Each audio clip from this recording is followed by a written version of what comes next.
And we are back, still here in Astral Academy Cyber School.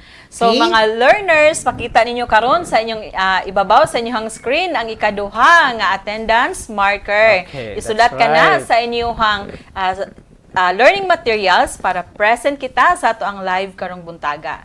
Okay, and now let us proceed to grade 4, 5, and 6 English with the competency, analyze and write the plot of the story. Yesterday, we had already learned the information about how to analyze and write the plot of the story. Today, we are going to model how to write the plot of the story. Yes, it is very important to study the plot of the story because it leads to a deeper understanding and appreciation of the story. It helps us also the learners to write the summarize of the story. And after the lesson, you are expected the story. So in our previous lesson, we learned that a plot is a sequence of events, characters' actions that relate to the central conflict of the story. So it has 5 parts. First, exposition. Second, rising action.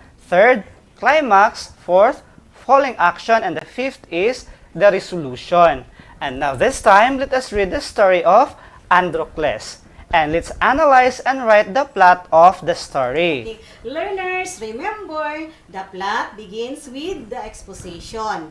In writing the exposition, identify the characters and the rules and the settings of the story. So based on the story, the setting or time and place is where the story happened. In our story, the setting or time and place is once upon a time and a place ruled by a king and his soldiers. Yes, that's right, Ma'am Janet. So, based on the story, the characters and their roles are the king and his soldiers ruled the place, a slave man named Androcles who escaped from the master and hid in the forest, and a wounded lion saved by Androcles. And now learners, to write the exposition, use the identified settings and characters and their roles. You can start writing with the settings and then followed by the characters and their rule. So, the exposition of the story, Androcles, is already flashed in your screen. Yes. Okay, so the second part of the plot is the rising action. In writing the rising action, remember that you will write the conflict of the story and how the characters react to the conflict. So based on the story, the conflict is man versus self, Yes. in which Androcles was afraid when he saw the lion because he thought the lion will run after him. Yes. Based on the story, Androcles was afraid and ran when he saw the lion. But when the lion did not run after him, he returned and saw the lion bleeding and swollen. He saved the lion and took care of him until he became well. Androcles and the lion were caught by the king, and Androcles was imprisoned. Now learners, to write the rising action, use the identified conflict and how the character reacts to the conflict. You can start writing with the conflict and then followed by how the character reacts to the conflict. Okay, so the third part of the plot is the climax. Learners, in writing the climax, remember that it is the exciting part of the story Yes. before the resolution of the conflict of the story. Yes. So here's the climax of the story, Androcles. So the king and all his soldiers came to watch how the slave would be eaten up by the lion. The lion was freed from his den and got near Androcles. And now, let us write the following action of the story, Ma'am Annalino. So learners, in writing the following action, remember that this is the part where the conflict of the story is resolved. Okay, now the following action is the lion recognized Androcles and licked him like a friendly dog. The king was very surprised and called Androcles. Androcles told the king about how they became friends. That's right. So the last part of the plot is the resolution. Learners, in writing the resolution, remember that this is the end part of the story. Okay, so based on the story, the ending or the resolution is, so the king forgave Androcles and freed him while the lion was brought back to the forest. Okay, learners, this ends our lesson for today in English. Stay tuned tomorrow for the continuation of this lesson. There will be no written activity for today. Yes. Your activity will be tomorrow, which is the last day of our lesson. Yes. So stay tuned, learners, for we will be right back after a short break. This is Astral Academy Cyber School.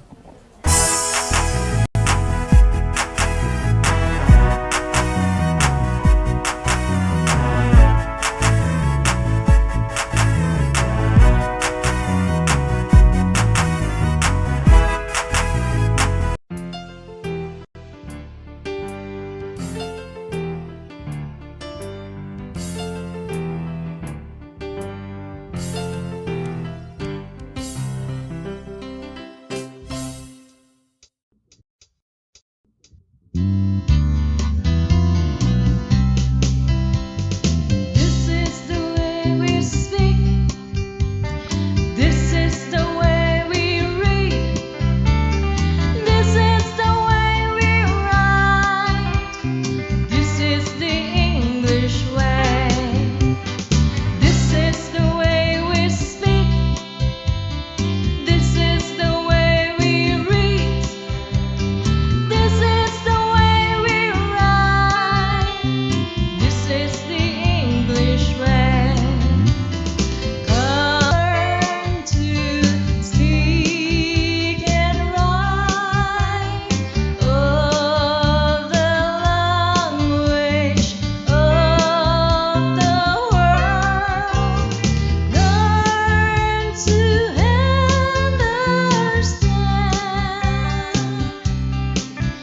the language of the world. This is the way we speak. This is the way we read. This is the way we write. This is the English way. This is the way we write. This is the English way.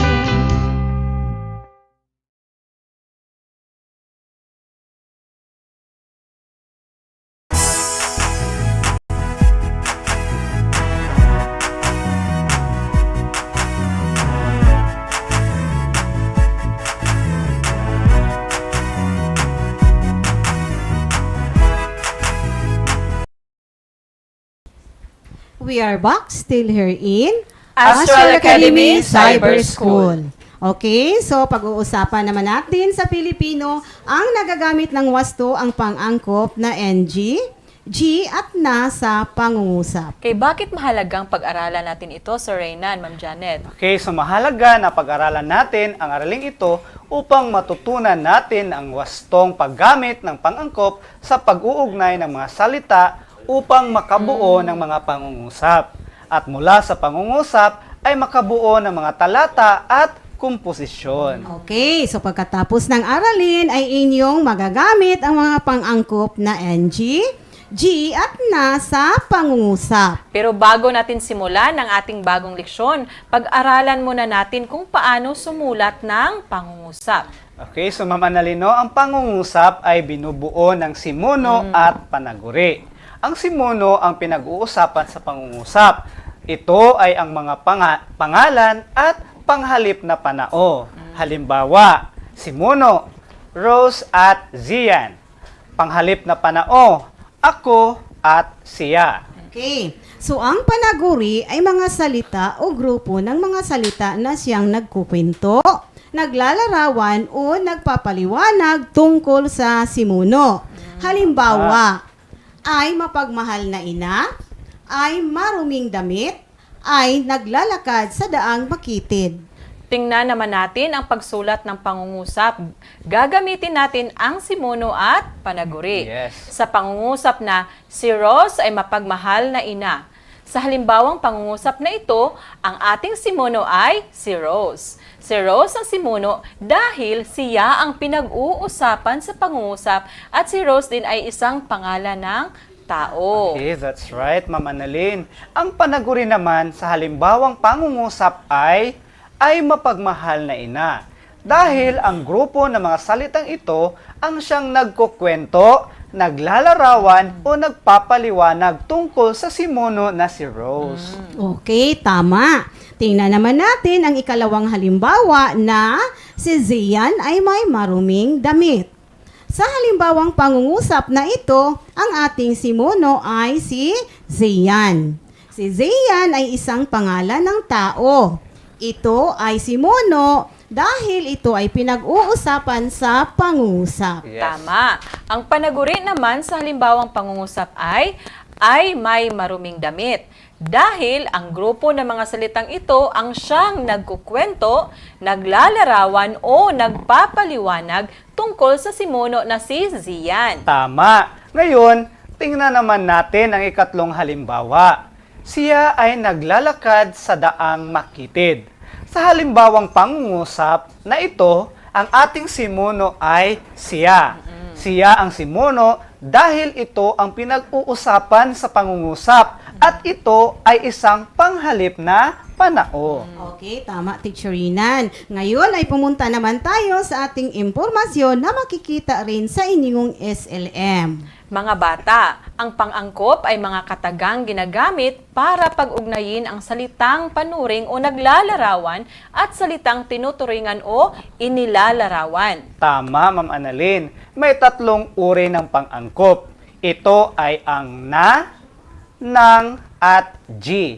Ang pang-angkop na ay ginagamit sa pagdudugtong ng dalawang salita na kung saan ang unang salita ay nagtatapos sa katinig, maliban sa letrang N. Okay, tama. Tingnan natin ang halimbawa na gagamitin sa pang-angkop na. Ito ay mapagmahal ina. Yes. Kapag dudugtungan natin ang pang-angkop na ay magiging mapagmahal na ina. Tama. Ngayon naman ay titingnan natin ang kasunod na halimbawa. Ito ay mabait bata. Kapag dudugtungan natin ang pang-angkop na, ito ay magiging mabait na bata. Okay. Kung inyong makikita sa ating mga halimbawa, mga bata, na ang pang-angkop na ay ginagamit sa pagdudugtong ng dalawang salita na kung saan ang unang salita ay nagtatapos sa katinig maliban lamang sa letrang N. Okay, so ang pang-angkop na NG, unang, ay nadurugtong naman sa dalawang salita kung saan ang naunang salita ay nagtatapos sa patinig na A, E, I, O, at U. Ngayon ay titingnan natin ang mga halimbawa. Okay, halimbawa nito ay marumi damit. Ang maruming damit ay nagiging maruming damit. Tama, Teacher Annalyn. Kung tingnan natin ang isa pang halimbawa na masagana halaman, ang masagana halaman ay nagiging masaganang halaman. Okay, kung inyong makikita sa ating halimbawa mga bata, na ang pang-angkop na NG unang ay nadurugtong sa dalawang salita kung saan ang naunang salita ay nagtatapos sa patinig na A, E, I, O, at U. Ngayon ay pumunta naman tayo sa ikatlong pang-angkop. Ito ay G. Ang pang-angkop na G ay dinurugtong kapag ang salitang sinusundan ay nagtatapos sa titik N. Ngayon ay titingnan natin ang mga halimbawa. Okay, so ang halimbawa nito ay ang pariralang daan makitid. So gagamitin natin ang pang-angkop na G, kaya ito ay magiging daang makitid. Tama yan, Teacher Regan. Tingnan natin ang isa pang halimbawa na kainan masarap. Yes. Gagamitan natin ang pang-angkop na G dahil ang salitang sinusundan ay nagtatapos sa titik N. Kaya ito ay magiging kainang masarap. Okay, ngayon mga bata, tapos na nating pagdugtungin ang dalawang salita gamit ang pangangkop. Ang susunod nating gagawin ay gamitin natin ang salitang napagdugtong gamit ang pangangkop sa pangungusap. Yes, Teacher Annalyn. Ang mga salitang napagdugtong gamit ang mga pang-angkop ay una, mapagmahal na ina, maruming damit, daang makitid. Gamitin natin ang mga nabuong parirala sa pagsulat ng pangungusap. Okay, tandaan natin sa pagsulat ng pangungusap ay may simuno at panaguri. Yes. Tingnan natin ang nabuong pangungusap ng pang-angkop na. Si Rose ay mapagmahal na ina. Okay. Ang ating pangungusap ay may simuno na si Rose at ang panaguri ay mapagmahal na ina. Ang ginamit na pangangkop sa pangungusap ay ang na. Okay, so another example mga bata. Si Zian ay may maruming damit. Sa ating pangungusap, may simuno na si Zian. At ang panaguri ay may maruming damit. Ang ginagamit na pangangkop sa pangungusap ay ang nang. Tama, Teacher Rina. Another example. Ang pangungusap na siya ay naglalakad sa daang makitid. Sa ating pangungusap, may simuno na siya. At ang panaguri ay naglalakad sa daang makitid. Ang ginamit na pang-angkop sa pangungusap ay ang pang-angkop na G. Tama. Mga bata, sana naintindihan ninyo ang inyong gagawin sa Filipino.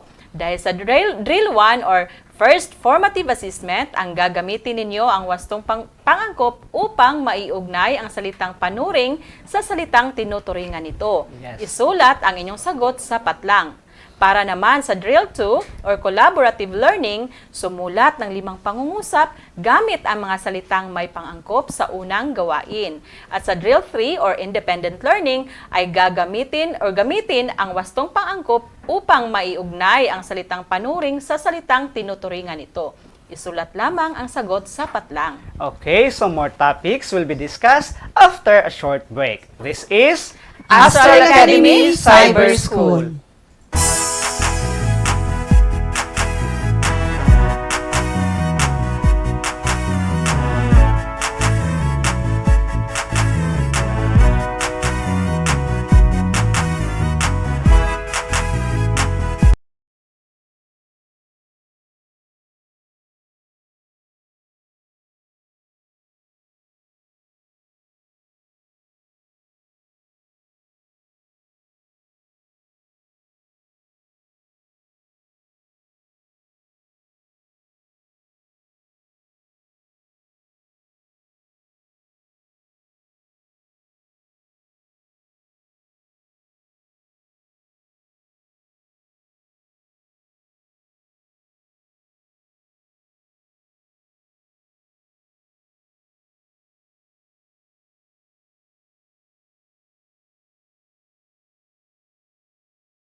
And we are back, still here in Astral Academy Cyber School.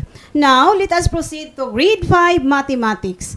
Today, we will learn in how to compare properties of polygons. Yes, that's right, Teacher Janet. This lesson is important because this will help you understand the difference between polygons, circles, and solid figures. Yes, and at the end of this lesson, you will be comparing the properties of regular and irregular polygons through sentences. Okay, but before we proceed to our new lesson, let us have a review of our past lesson about describing the properties of regular polygons. Yes. In describing the properties of regular polygons, we will state the name of the polygon, then the number of sides. We will also mention the exterior equal or not equal angles and interior not equal angles. Okay, so in your screen, you can see the polygon named A, B, C, D, E, F, G, H.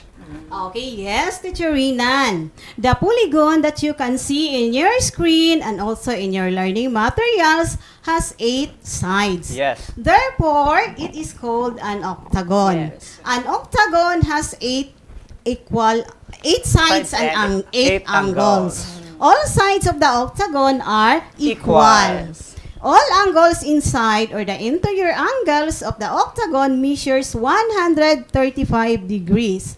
Therefore, all interior angles are equal.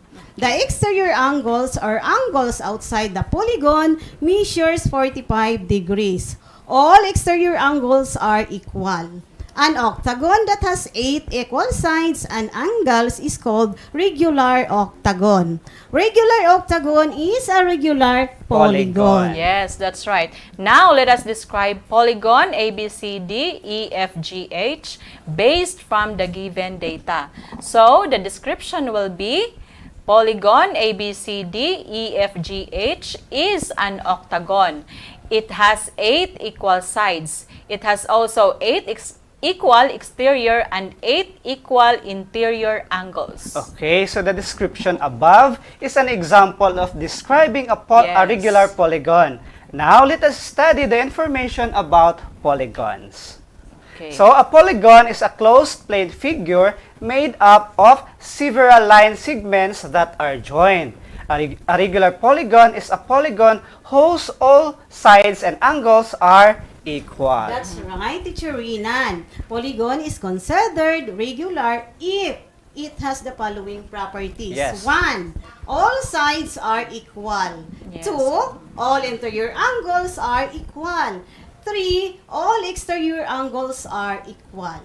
Yes, also, an irregular polygon is a polygon that does not have equal sides or angles. The properties of irregular polygon are, number 1, sides are not equal. Number 2, angles are not equal. Now, let us learn how to compare the properties of regular and irregular polygons. Below, you can see 2 figures of a polygon or in your screen.